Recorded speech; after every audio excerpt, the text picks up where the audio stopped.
Sensitivity is intelligence. With grace and skill, you have abundance. Welcome to the Psychic Hour. Host Kelly Brickle is a psychic medium, numerologist, healer, and teacher. Her passions are learning about the soul and energy. Whether through spirit, emotion, or vibrational numbers, there is always a pathway of information waiting to help. Now, here is your host of the Psychic Hour, Kelly Brickle.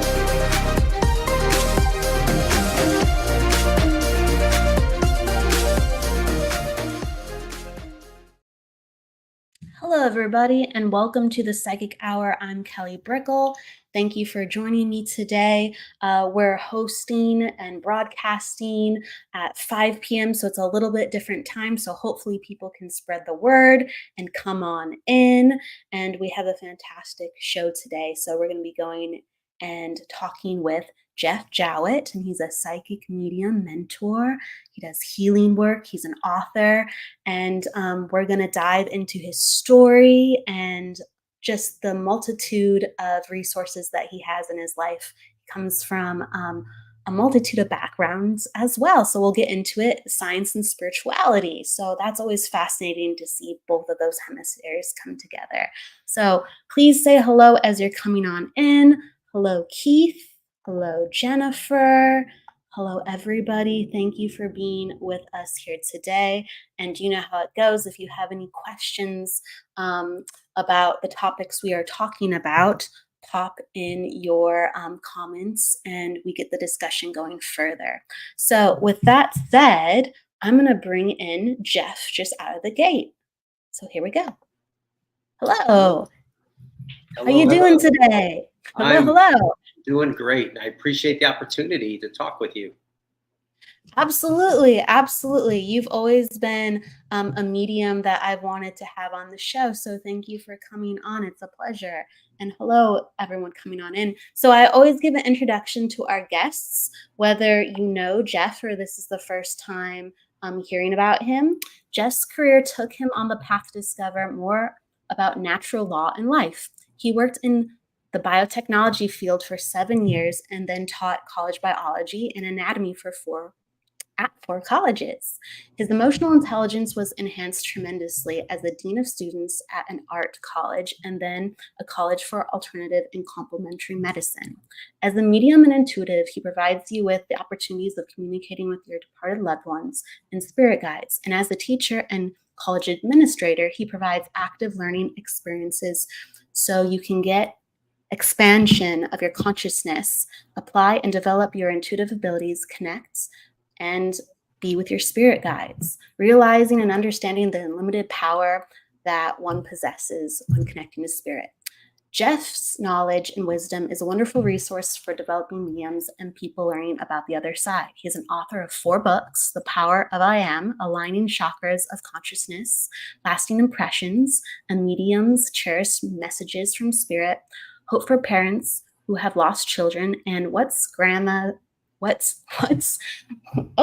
wrote that one all topsy-turvy. I think it's what is grandma cooking in heaven? What's cooking in heaven, Grandma? Thank you. I don't know why I wrote that one topsy-turvy, but thank you for helping me out, Geof. As well as he's the creator of the Blessed by Angels tarot deck.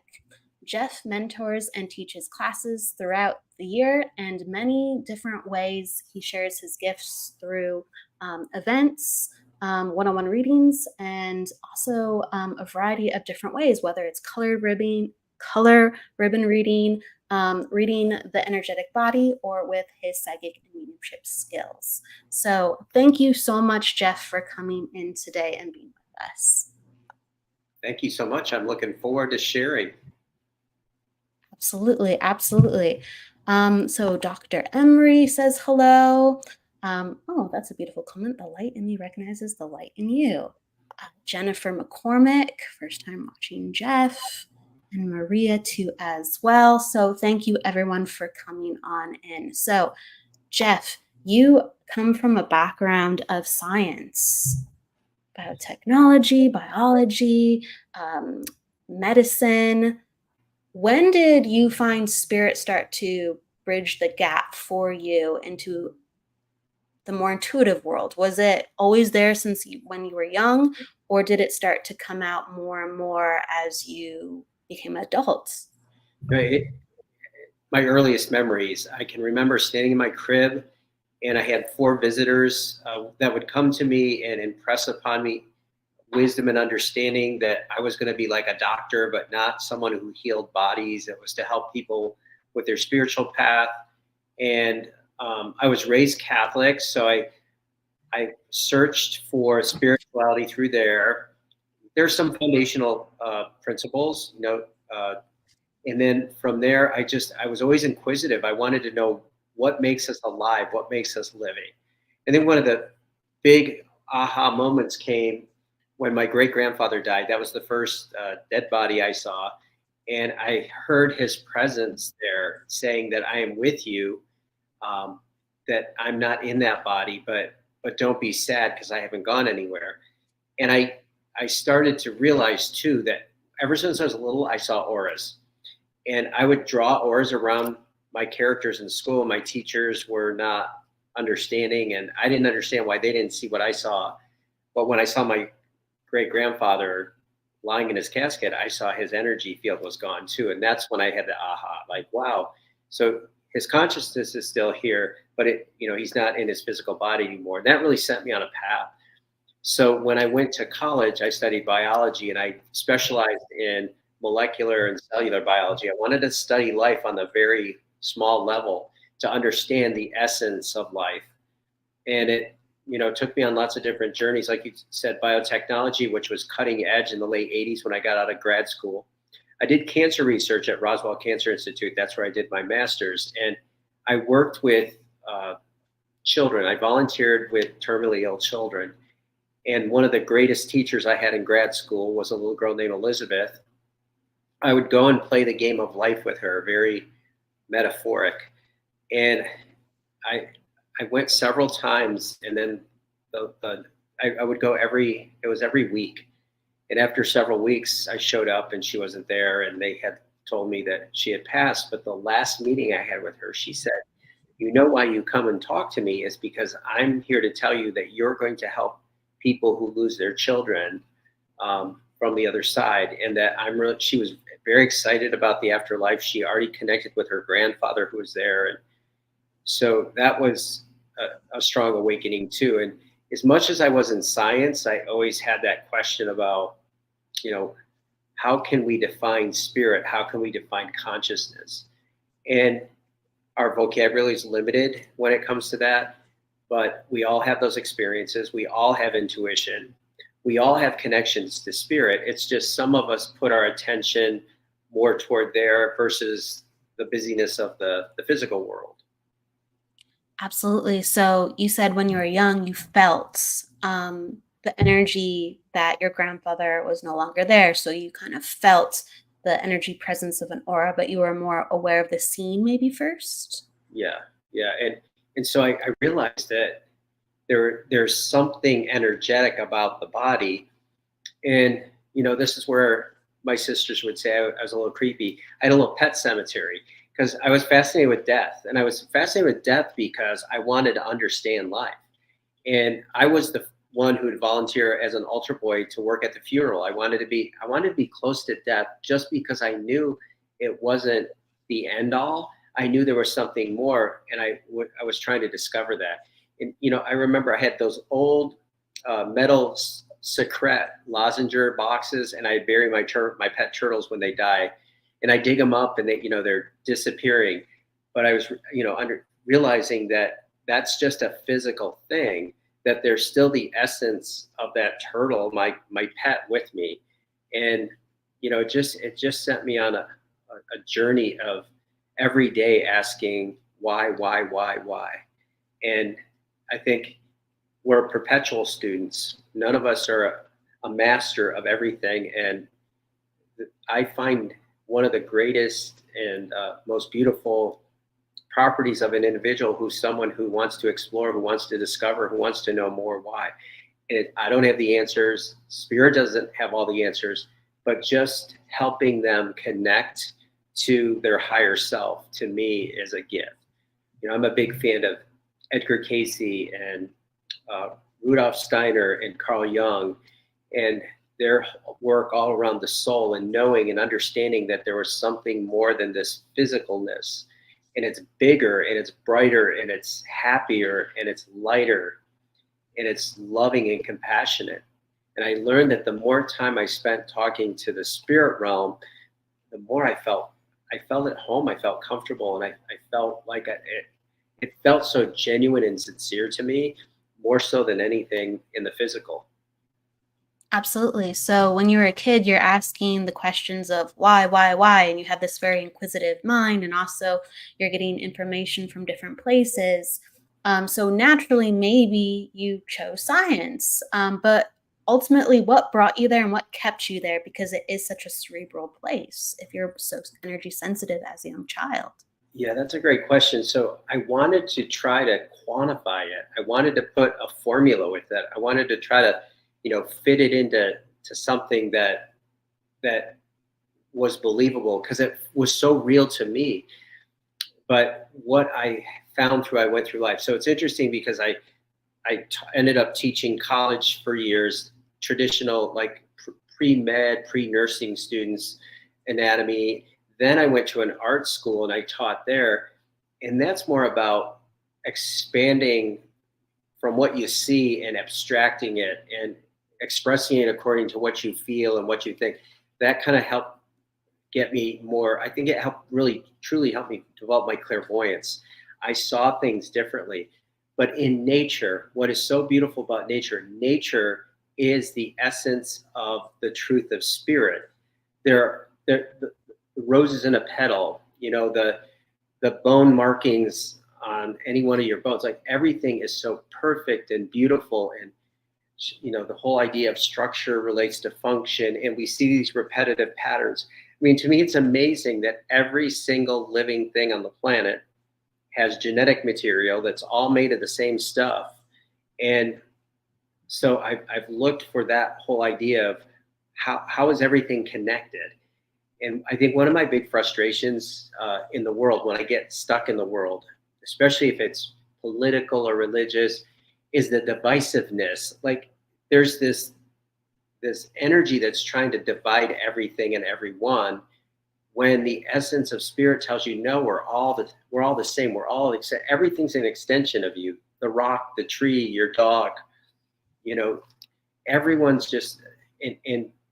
So that's where when I say I feel more at home, when I'm in the essence of my spiritual practice, which is meditation, journaling, yoga.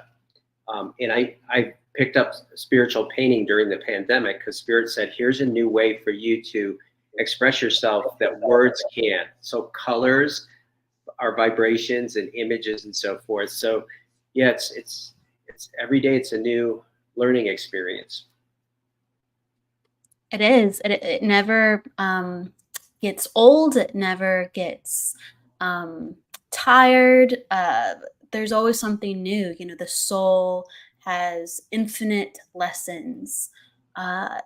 That's very, very cool, though, that you've combined both worlds for yourself, at least like with how we process information. So you sharpen the left side and the right The side. thing you learned about science too is science, you can't prove anything. You can only show something doesn't work, because people are constantly asking, prove to me. You're talking to my grandma, my mom, or whatever. The proof comes in what you feel. That's the closest way you can do it. But pick anything in science. Everything's a theory. Nothing can be proven, because the law of vibration is always changing things. Not only changing things, but changing our consciousness, our perception, and our awareness. And another area I'm really passionate about studying is consciousness. And I have the opportunity to teach psychology now, and I love getting into the whole idea of altered states of consciousness and understanding how the mind is. There's so much more to know and understand about it, and the power it has, and the whole process of how we manifest. And I love the topic of manifestation, how we create. It all starts with that ripple of thoughts, and then they become waves of action, and then they become our reality. but we are so powerful. And to tap into that and to manifest and create your true purpose. And I believe all our purpose is to serve others, in some way. In Eastern philosophy, they would call that your dharma, your soul path. But to have the opportunity to help people open that door for themselves, that gives me great joy. Absolutely. It's all part of the same coin, so it just highlights truths from different angles. And with meditation, it's so important to cultivate that practice in our spiritual development, which science shows, mostly we're in alpha and beta, but meditation takes us into theta and delta, and that's what the brain is registering when we're doing mediumship and psychic and it just all makes sense when you really start putting it together. It really does. It's not just the feels, even though the Yeah, feels. there's definitely more similarities between metaphysics and science, just as there is a lot of agreements too in religion. Religions have principles that are very important. Everything's part of a puzzle of the truth, and it's just fun to be here to explore it and experience it. Absolutely. I love science, but I've never been one to be super mathematical, even though I love numerology. That's a different vibrational connection. But I always did love science, and I did kind of teeter more towards the biology side of things. But when it came to physics, I never got to delve in, but I was always fascinated by it. So what kind of uh, percolated my interests were just like these different discussions that sometimes would be pumped out on the internet or at conferences about non-local physics Mhm. and particle and wave theory. And all that I think perfectly describes why we're able to connect and give readings over Zoom, or why we're able to know so much about a person's life even if they're right across from us in the same room, how we're able to share energy so intimately, and it baffles people's minds, how we're so deeply connected. So, and you use the perfect word, energy. That as science is even evolving, there's the knowing and understanding that we're more empty space. There's nothing really physical. It's just some energy is moving slower, and our perception is that it's solid. But when you start to really get into all the fascinating theories, string theory, particle theory, it's just fascinating. And I've also had a passion for astronomy because I love the understanding of the stars and the expansiveness. And as a kid, I remember I grew up with 5 sisters. I'm the only boy. So my dad would take me for Sunday night walks and I was the why, like, why are the stars twinkling? I kept him on his toes. He was a teacher too. But I really enjoy um, understand that everything that you explore in nature, even the swirl in a cell, the swirl in an atom, and the swirl in the universe, there's this repetitive pattern over and over and over again.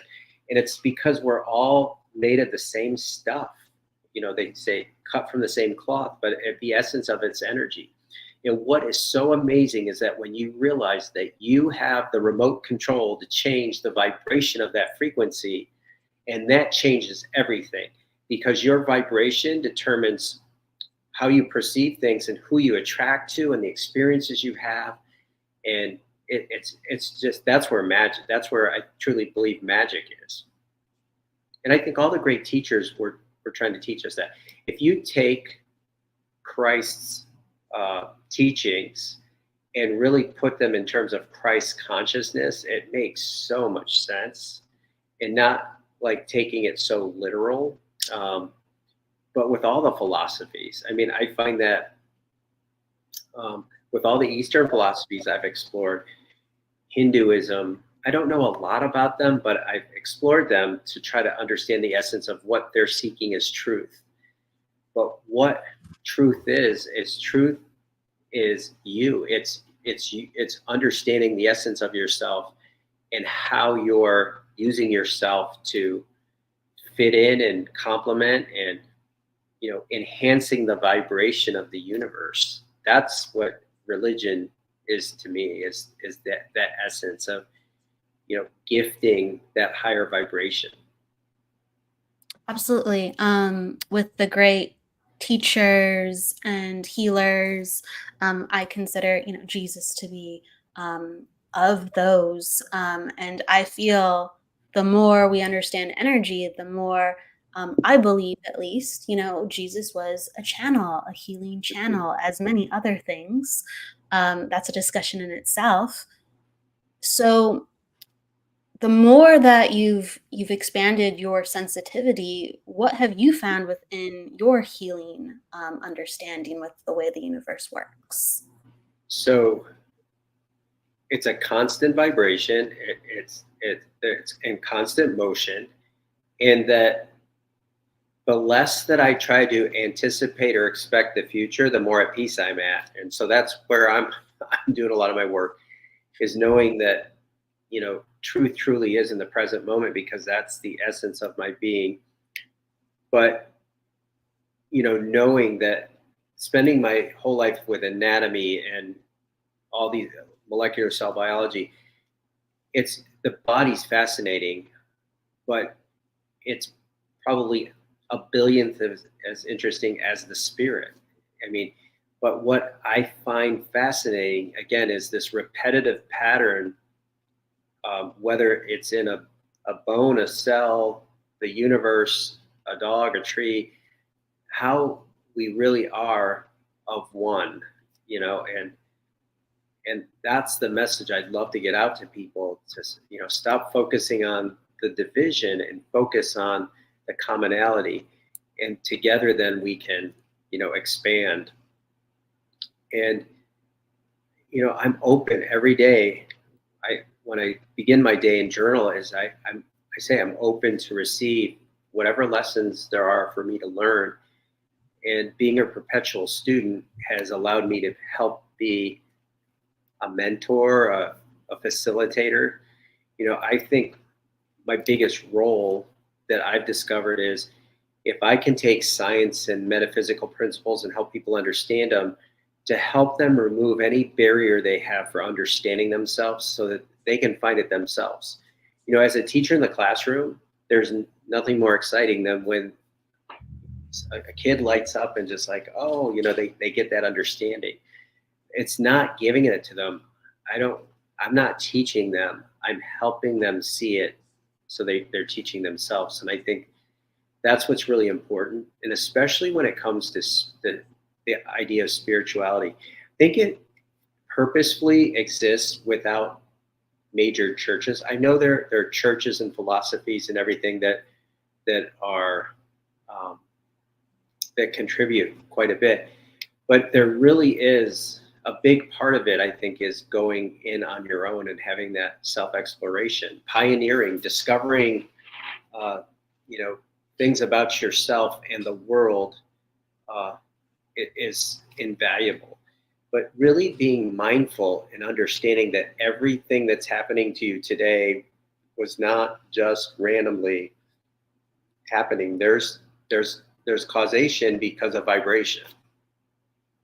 Absolutely. Do you ever walk into class saying, okay, we're going to cover this, but the human body is 1 billionth as interesting as the spirit, and we can't really get into that today. Um, is that kind of shared a little bit in class, or do people So my know that? first lesson in any anatomy class, and I love doing this, is I say, okay, if I have an animal that's in a jar or a model of a human, I'm saying, what's the difference between this dead creature and you? And they always go to, well, no respiration, no heartbeat, no. Let's go further than that. Like, what's missing from that? That's what's, and I really try to get them thinking. And some of them are stuck in their paradigms, which there's nothing wrong with, but I'm just trying to push them a little bit, expanding it. And some of them say, it's because God. And some people say because it's just a bunch of chemistry happening. But when they really get to know and understand at the end of the term, after 9 months of anatomy, it's fun to revisit the question. Now, what do you think? And there's a lot more questions now because they see like, oh, how does a nerve conduct? How does a muscle contract with all those, millions of molecules? How does a cell produce proteins, thousands and thousands and thousands every moment? Then they really start to see, wow, there's got to be something bigger going on because this randomly couldn't all just happen. And I think that's the fun part of opening their eyes, to understand. And, teaching anatomy is fun because you're teaching people how to take better care of themselves, essentially, even if they don't remember, at least they have that. Well, I like to be that way as a spiritual teacher too, is teaching people how to take better care of their spirit. Or a workshop that I'm teaching now is called Befriending Your Higher Self. And it's taking time to date your higher self, to be aware of your higher self's presence. Like sit every day for 10 or 15 minutes and commune with your higher self. Your higher self is that part of tapping into your soul that knows your whole life. It knows every life you've ever had. It knows your weaknesses. It knows your strengths, your fears, your joys. And it's your greatest teacher, your best friend, and your wisest teacher. So sit in presence. Go for a walk in nature in the presence with self. Like teaching people that is, I think, invaluable because where they'll go to discover that, if you give them a couple little skills to develop, it's unlimited. Yeah. Do people get to know your background of the books that you wrote as when you're simultaneously teaching biology or let's say psychology you mentioned? Do people understand that you have that background? And also when you talked about like the causation of energy, do you encourage people to live better lives too with what they're learning in class? Yeah, and I teach them my big lesson, and my big lesson is eliminating as much resistance as possible, the resistance within myself, because I still every day run into resistance, but I recognize it quicker and I get out of it faster. Resistance can come from something that happened, 10 years ago, or it could happen for something that happened today. It could be a thought, emotion, but something that really blocks. And realizing that resistance, the universe is so kindly saying, don't go that way.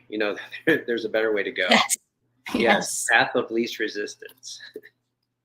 It's easier said than done. A lot of times our resistance is our coping mechanism. So it can seem almost like a counterintuitive, even though ultimately it is the most intuitive thing. Well, But the thing I appreciate about studying psychology is just that, is understanding the personality and so forth. But what I'm learning, so I do soul progression readings now too as a side, as Edgar Casey, similar to what he did. But what I look at what archetypical patterns of the chakras that people have a habit of. And that's usually what they created their life around. So their spirit or their soul says, hey, I'm gonna send a portion of myself down to the earth plane in the form of spirit. And I'm going to pick a costume, just like we pick a Halloween costume. And I'm going to pick a personality that's going to be ideal. But if mine is like, I just have a hard time speaking my truth or, believing that people care what I have to say, I'm going to pick a personality that's maybe a little timid and shy around that.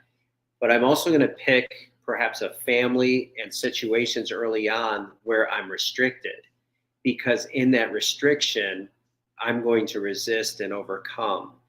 And I'm not sure why this is. If anyone can tell me, I've been seeking this out, but why it is we tend to learn more through pain and suffering than just joy and happiness. But when we're in body, I think the ego loves drama. I tell people the earth is drama school. We love to have, this is where we use all our emotions, but where we use our dramatic events, but those will help us understand. And I think as a spirit, that's why it's so invaluable we come here, because spirit is constantly watching what we're doing. It's like reality TV. Imagine the laughs they have with some of the choices we make. But how brave we are as a spirit to come here and actually feel the experience, because that's invaluable. It's being the character in the movie. It's not watching the movie. And imagine how much more you learn from the experiences that happen. And it's like if it was a true reality show, I don't know how real some of them are, but you're just letting life happen and you're going to just roll with the punches with it. But hopefully you're not going to get caught in that merry-go-round of going up and down and around and around. And friends I have and clients that are psychologists say that people get so comfortable in a pattern that it's more, even though it's like someone could be like in a relationship where they're battered, but that feels normal to them and they can't get off that train. See, your soul agreement is to come and let go of some of those ideas so that you can overcome karma. And it's so important because as I often tell my friends and family, Earth's a nice place to visit, a very nice place to visit, but I wouldn't want to live here. It's a little bit complicated sometimes. It really is. But don't you feel like when you're talking to spirit, it's so light, it's so bright, it's just a different energy. It's a higher energy. It's yes, absolutely. And the different ways we work with energy, it really helps us to understand the distinctions. So yeah, I think like we've chosen to come here in our physical body, just like you said, like putting on a costume, picking a role. And then there's our universal self that has had multiple lifetimes. And it's like we're trying to fit the patterns of the universe into the patterns of the body, and they go all wonky. They really do. And our mind loves to ruminate, and then within fear, we definitely cycle a different way than the universe cycles, and then we find ourselves having such difficulty within our lessons, and it's because like the human body is built so differently than the way the universe is built. Like chemicals go off that keep us trapped. Like you said, like if someone's in a bad relationship, that horrid state makes us feel certain things, and we don't have this natural mechanism to leave. We have a natural mechanism to stay based on the way the human body like has us respond. We love drama. We're addicted to drama.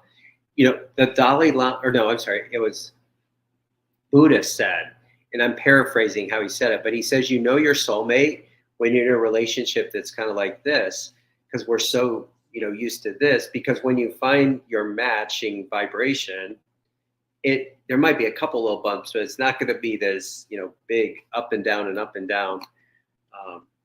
way of being. But, Spirit showed me this in a meditation one time, because people asked me to explain, the difference between spirit and soul. I see our soul as like a bathtub of water. Okay. That's the essence of us. When we incarnate, it's like, we pick a body, which is the glass. We scoop up part of that soul, which is spirit. We come and have the experience. We create the karma and so forth. Then when we're done, we dump the water back into the tub. The next incarnation, you take out another glass of water. So it's not identical, but the insight is available to us if we get in that deeper state of consciousness. And I think what was valuable about Edgar Casey's teachings is he taught us that our psychic mind it's hypersensitive to even the physical world, and that helps us to communicate, with mediumship, with astrology, with numerology, and so forth. But the true master is someone who can really get into the essence of their intuition, the I am presence, the sense of God, knowing that you are one with Source, Creator, God, because it's then and again, the analogy I give is if you have a computer and you're just doing like Word, that's being in your conscious mind. But when you're connected to the World Wide Web, imagine all the information. But imagine expanding that so much more fold when you're connected to the universal wide web. And that's what you do when you align with your intuition. Is your mind is it's like expanding a antenna that has unlimited, G's. We're at 5 G's with our technology. This is billions of G's, and you can, sense anything. You're part of everything. You're worthy of it. You deserve it. You don't need to go to a teacher. You don't need to go to a, someone who has a bestseller book. It's you. It's all about you, and understanding that you're just like everyone and that you have that ability, and there's nothing special. When people tell me, oh, you're so lucky you have the gift, I said, you know what my gift is? My gift is I listen. I take the time of stillness and listen. That's the gift. You could do the same thing if you wanted to, but that's really what it's all about. That we're all wired the same way.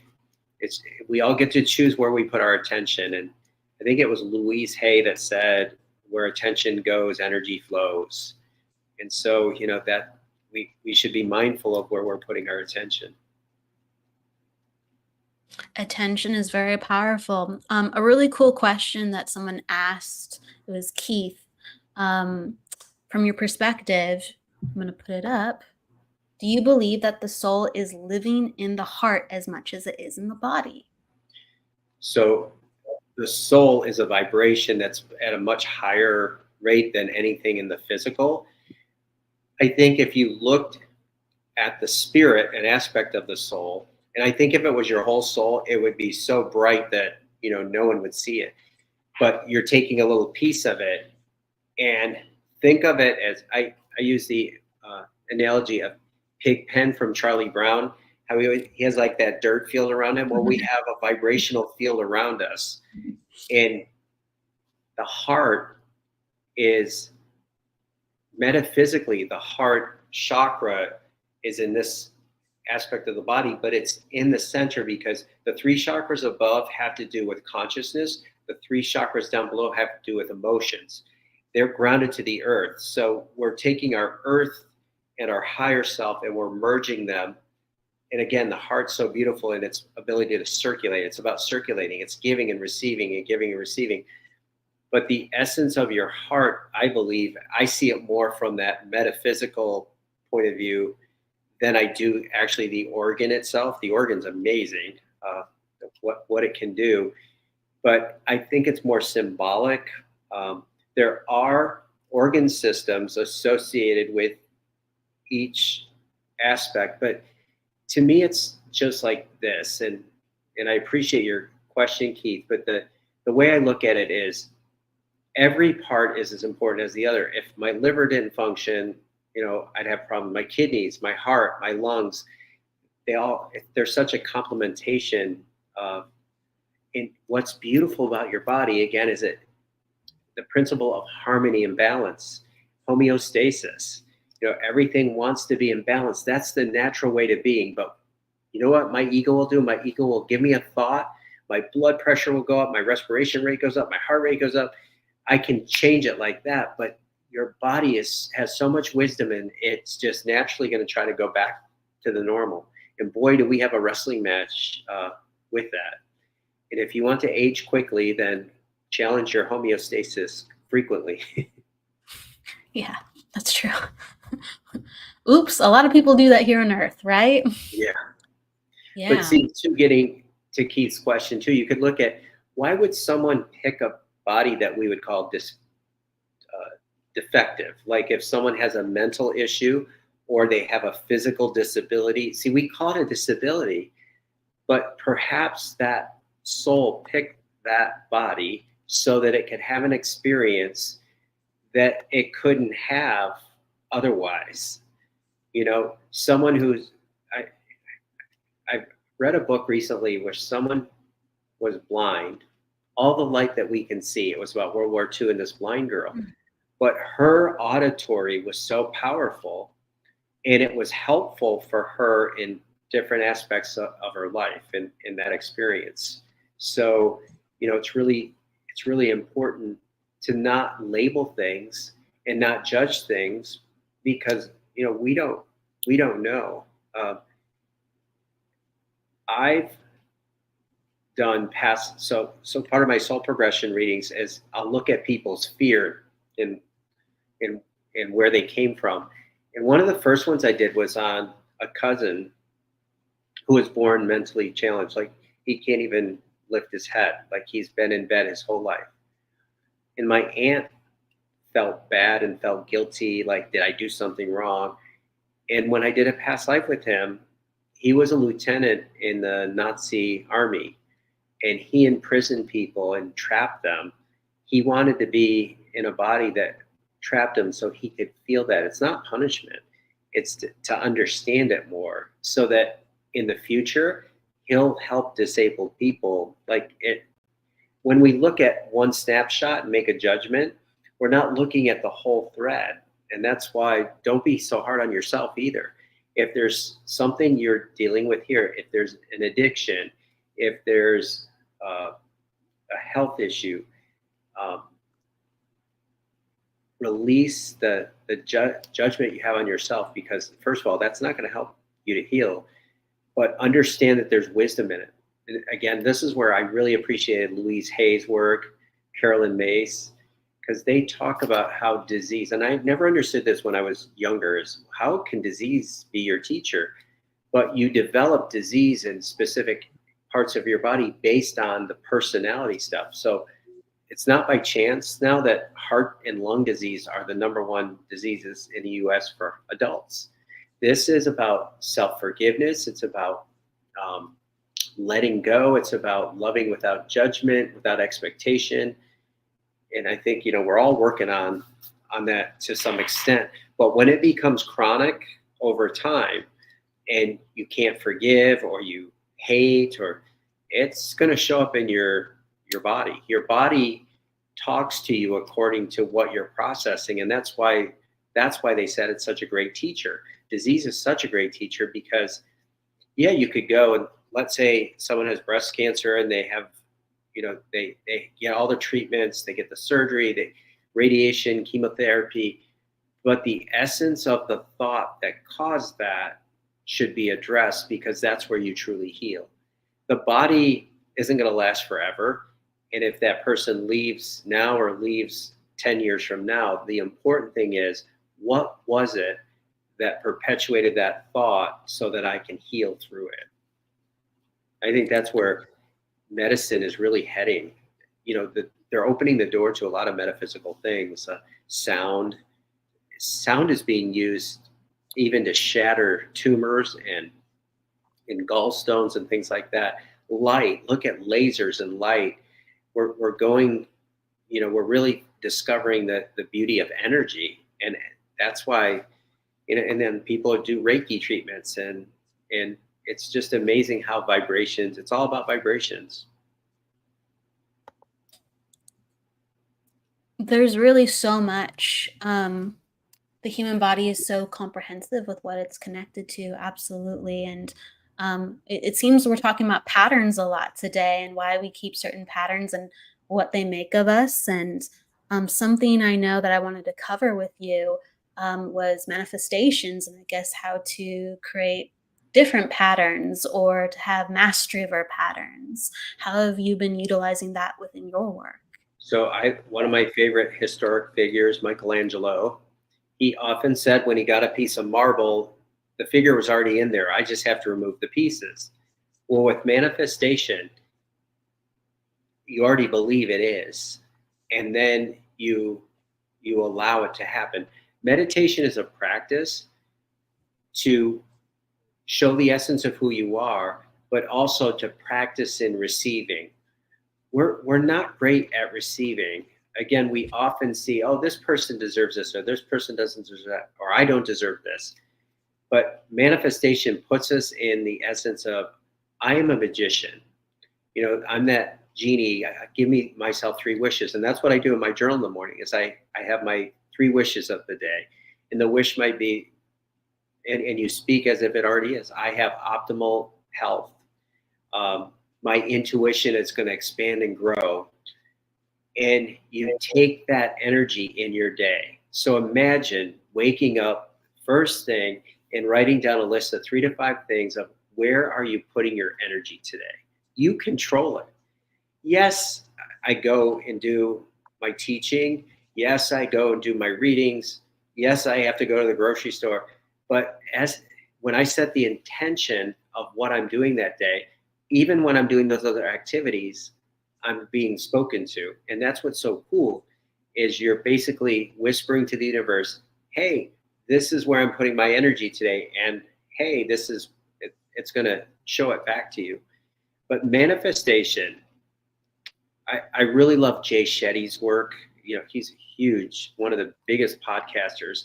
He wrote a book, Think Like a Monk. But he has this great program, and I use it with my high school students, seniors. I love doing this to help them prepare for where they're going with their life. They do an inventory of the knowledge they have. Okay, I've studied history, I've studied geometry and so forth.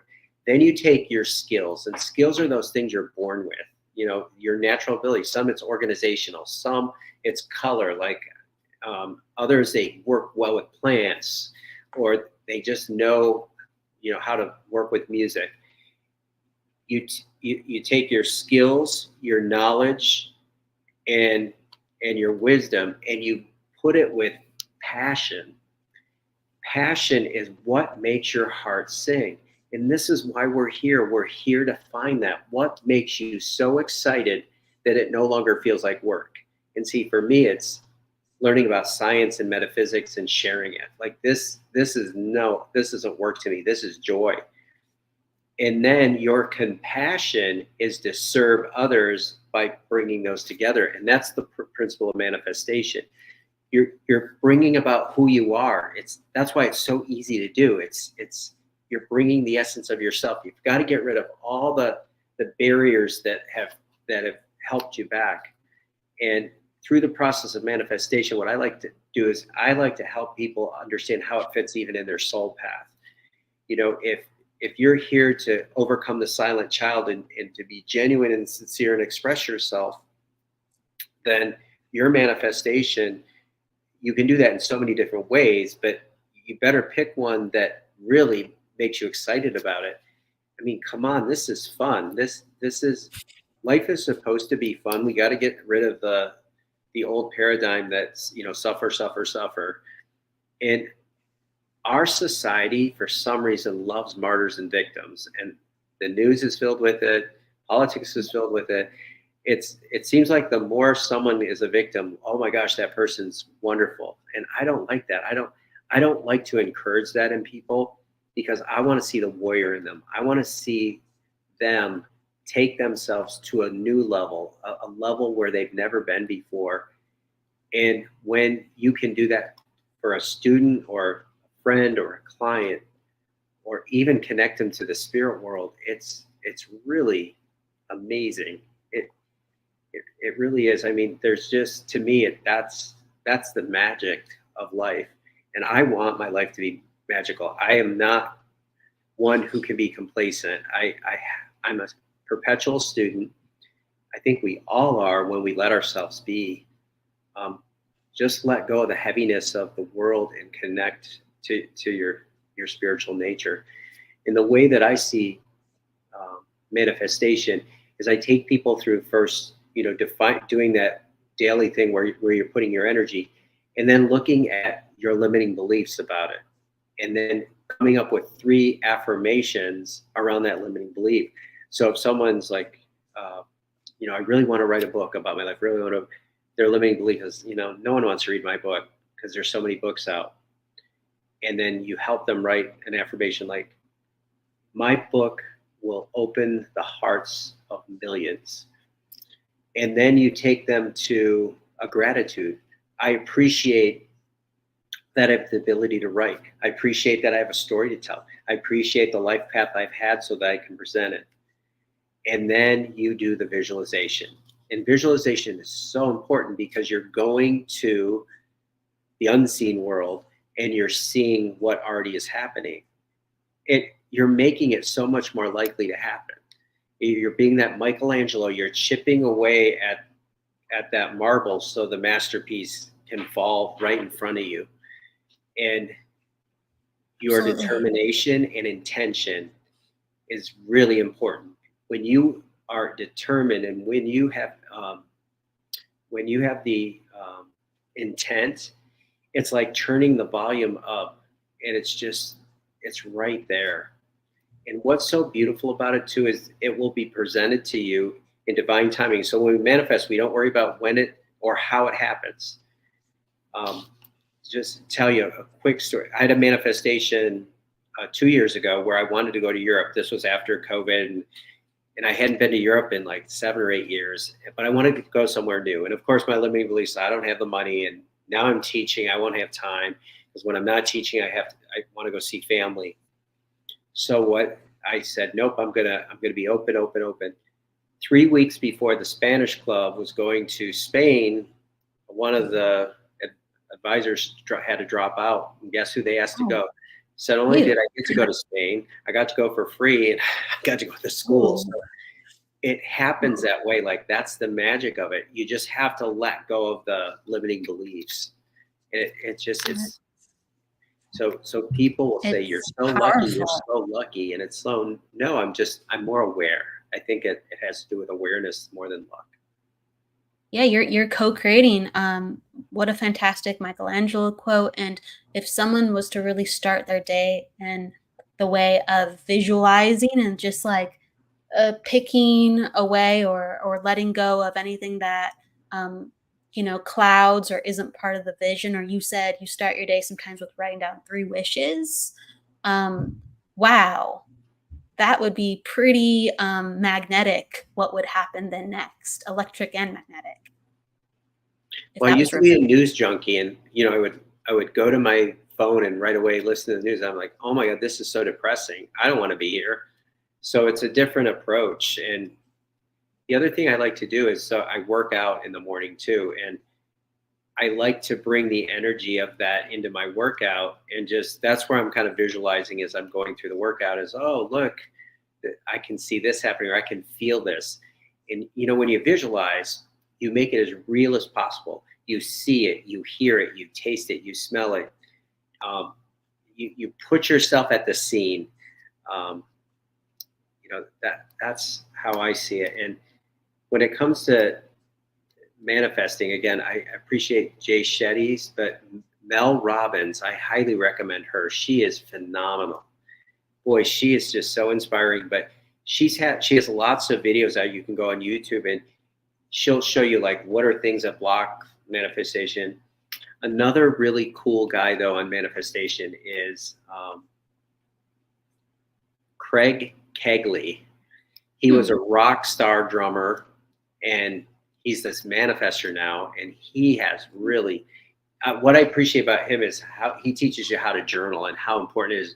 So in the front of my journal, I have all my favorite quotes, and then the first page are my favorite affirmations. A couple of my favorites are something wonderful's on the verge of happening.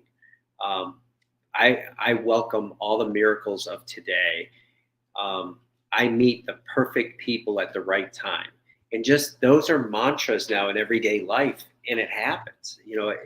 It becomes habit. It's changing the habit into that, but that's what manifestation is: reconditioning your mind and repositioning your energy so that you can receive that which you desire. And it's not about money. It's not about power. It's just about your purpose, your dharma, and there's nothing more successful and exciting to meet someone who is there. Absolutely. They feel just as magnetic and electric of what they're sending out into the universe is all around them. I think it's fantastic how much we're talking about patterns and really creating like a more heart-centered homeostasis for ourselves and what we're doing with our energy. What do you have coming up with what you are teaching within your work, and what are you most excited to be offering people currently? So what I do is I offer Zoom meetings weekly. Right now I'm going through a series of intuition, and people can join for a night or they can do the series. We just did the first night. We have 3 more. Next month I want to do on perceiving your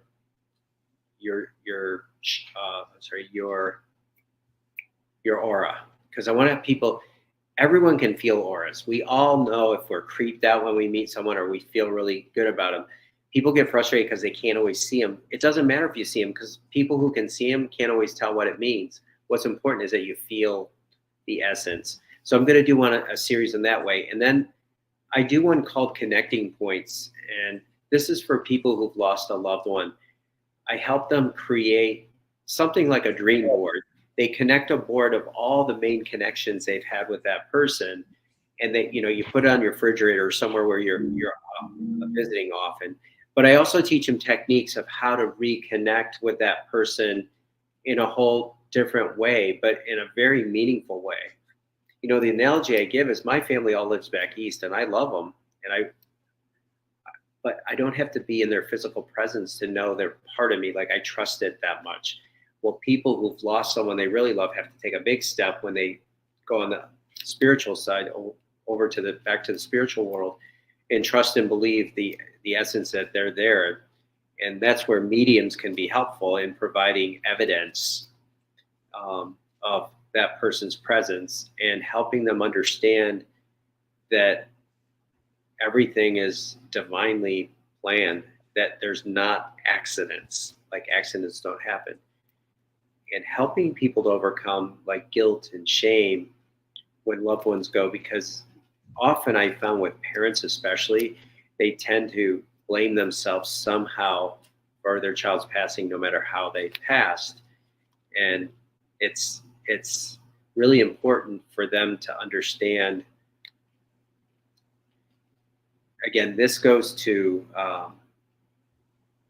one of my favorite quotes. It comes from, oh my gosh, going brain dead. The essence of it is, you bring your child into the world. It's the prophet. The book's The Prophet, but you bring, it's Gibran, a beautiful book, but you bring your child into the world, but it's you bring them there for them to come in and have their experience. And he has this beautiful stanza that he's talking to a mom about. Her role was to bring that person here, but then let them have their life experience. That's so important because first of all, it's having trust in the universe, having faith in your child that they'll find the path, but sending them out the door with a lunch that is, inspiring and not like, oh my gosh, I'm worried this is going to happen. I tell people often that I have two friends, okay, and they're both amazing moms. One mom sends them out the door like, oh, just have a great day and wonderful, and everything's gonna be great and wonderful. The other mom is like, oh my God, watch out for the dog down the street. Make sure you don't do it. And that packaging that energy out the door. Well, guess whose kid? They both have 4 kids. Guess whose kids run into more problems? Yeah, you program them to be anxious and fearful. Yeah. So we that's just we have to be mindful and not even do that to ourselves. There's so much. So I want to make sure that people can find you too on multiple platforms. So we have your website, but with Instagram or Facebook, where can people find you too to learn? Yeah, on Instagram I'm Medium Geof, but Geof's Geof, and on Facebook it's Jeffrey Jowett. So it's the Jeffrey Geoffrey Jowett.